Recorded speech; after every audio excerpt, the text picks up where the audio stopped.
मैं हूं आबिद हुसैन शेख, आपका खैर मकदम है 4 टीवी न्यूज़ कर्नाटक एक्सप्रेस में। SC/ST रिजर्वेशन मिलते ही स्वामी जी की सिद्धरामैया से मुलाकात, क्या है खास बात? पिछले दिनों राज्य की बीजेपी सरकार की ओर से SC और ST समुदाय को दिए जाने वाले आरक्षण में बढ़ोतरी करते ही आज CM से मिलने के बजाय वाल्मीकि पीठ के प्रसन्नानंदपुरी स्वामी जी ने सिद्धरामैया से मिलकर उनका सम्मान करते हुए रिजर्वेशन की खुशी एक साथ मनाई। स्वामी जी ने सिद्धरामैया के साथ इस पर कई सवाल उठे हैं कि इनके समुदाय को रिजर्वेशन देने में कहीं सिद्धरामैया का तो बड़ा योगदान नहीं।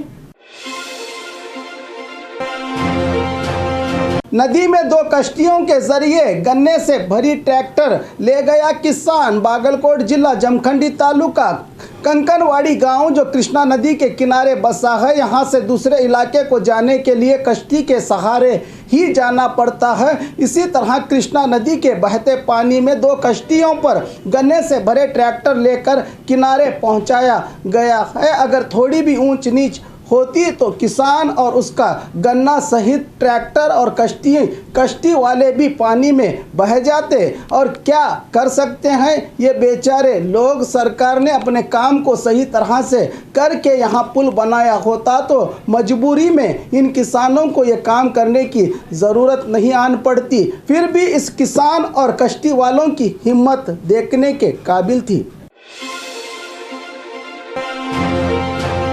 गन्ने के सही दाम को लेकर रास्ता रोककर किया गया हड़ताल। कल गन्ना किसान संघ के अध्यक्ष कुरुबुरु शांत कुमार की सूचना पर आज मैसूरू के ऊटी रोड पर किसानों की ओर से NH बंद करके प्रदर्शन किया गया, साथ ही जिसमें कई किसानों ने रास्ते पर लेटते हुए अनोखे तरीके से भी हड़ताल करके सरकार का ध्यान अपनी ओर आकर्षित किया। किसानों ने न जाने और क्या क्या इन किसानों से करवाना चाहती है सरकार, हम तो सिर्फ ये दिखाते ही रहेंगे।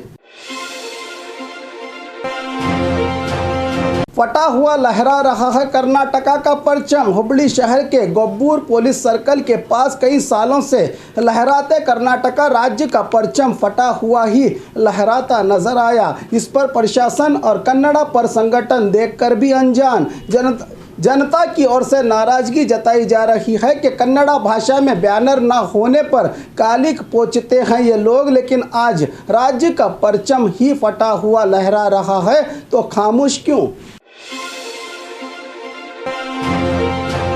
गंदा पानी पीने से 100 से भी ज्यादा लोग बीमार। बेलगाम जिला रामदुर्ग तालुका के मेडेमेरू गांव में बोरवेल से आने वाले पानी पीने से एक की मौत और 100 से भी ज्यादा लोग एक साथ बीमार होने से प्राइवेट और सरकारी हॉस्पिटल में इलाज करवा रहे हैं। मुतासिर लोग इस गांव में नदी का पानी 10 दिन में एक बार घरों के पाइपलाइन में आता है, इसीलिए यहां के लोगों ने बोरवेल के पानी पीने से ये बीमार हो गए हैं।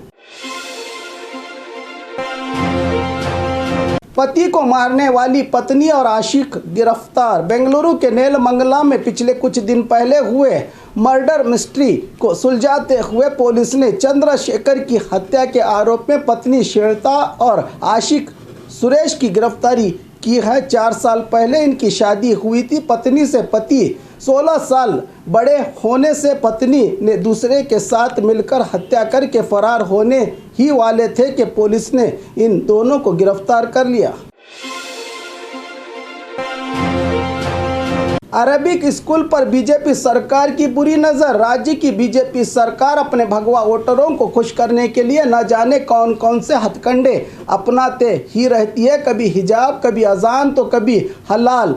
पिछले दिनों उत्तर प्रदेश की तरह मदरसों पर भी कार्रवाई करने का कदम उठाया गया था, लेकिन नाकामयाब रही संघी सरकार, कह रहे हैं समाज सुधारक। अब शिक्षा मंत्री BC नागेश का कहना है कि राज्य में 106 अनुदानित अरबिक स्कूल और 80 अनुदान रहित अरबिक स्कूल मौजूद हैं। इनकी ओर से बच्चों को पढ़ाई करवाने वाले सिलेबस की रिपोर्ट को सरकार तक पहुंचाना होगा, क्योंकि यहां पर एक ही धर्म की पढ़ाई करवाई जाती है, कहा शिक्षा मंत्री BC नागेश ने। क्या रिपोर्ट लेकर शिक्षा मंत्री अपने भगवा वोटरों को खुश करने के लिए अरबिक स्कूल्स में भगवत गीता और रामायण का पाठ पढ़ाएंगे, कह रहे हैं समाज चिंतक।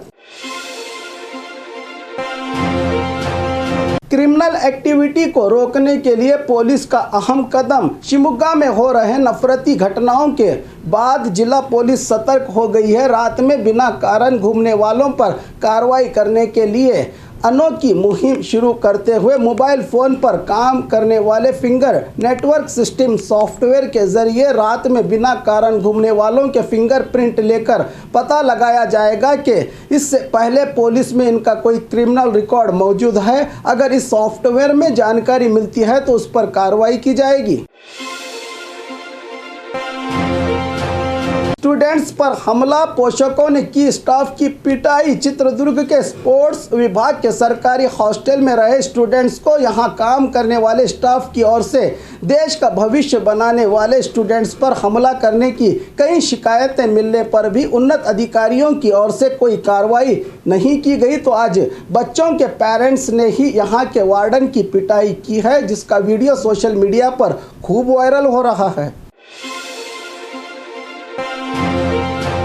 सरकारी प्रोग्राम में बीजेपी कार्यकर्ताओं के बीच बड़ा हंगामा। केजीएफ कोलार शहर के मिनी विधानसभा उद्घाटन के समय पर मंत्री आर अशोक और मंत्री मुनि रत्ना के मौजूदगी में ही बीजेपी कार्यकर्ता जंगली जानवरों की तरह दो गुटों में बंटकर एक दूसरे के साथ खींचातानी और मारपीट करते नजर आए। इस झगड़े की वजह इनके लीडर को इस प्रोग्राम में आह्वान नहीं किया गया तो गुस्सा हुए समर्थक और मौजूदा नेताओं के कार्यकर्ताओं के बीच बड़ी बहस और हंगामा देखने को मिला इस सरकारी प्रोग्राम में।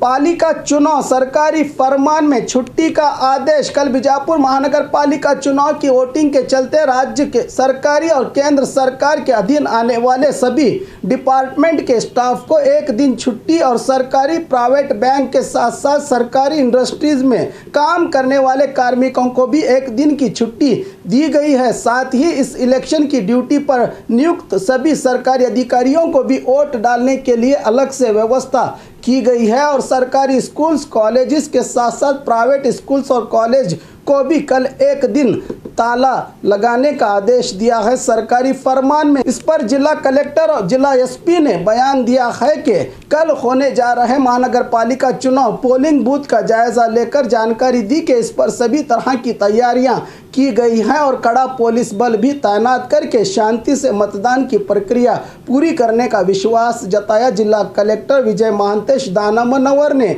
और जिला एसपी आनंद कुमार ने जनता को बिना किसी डर के बड़ी तादाद में अपना वोट देने की अपील की है शहर की जनता को। और खबरों के लिए देखते रहिए 4 टीवी न्यूज़ कर्नाटक एक्सप्रेस।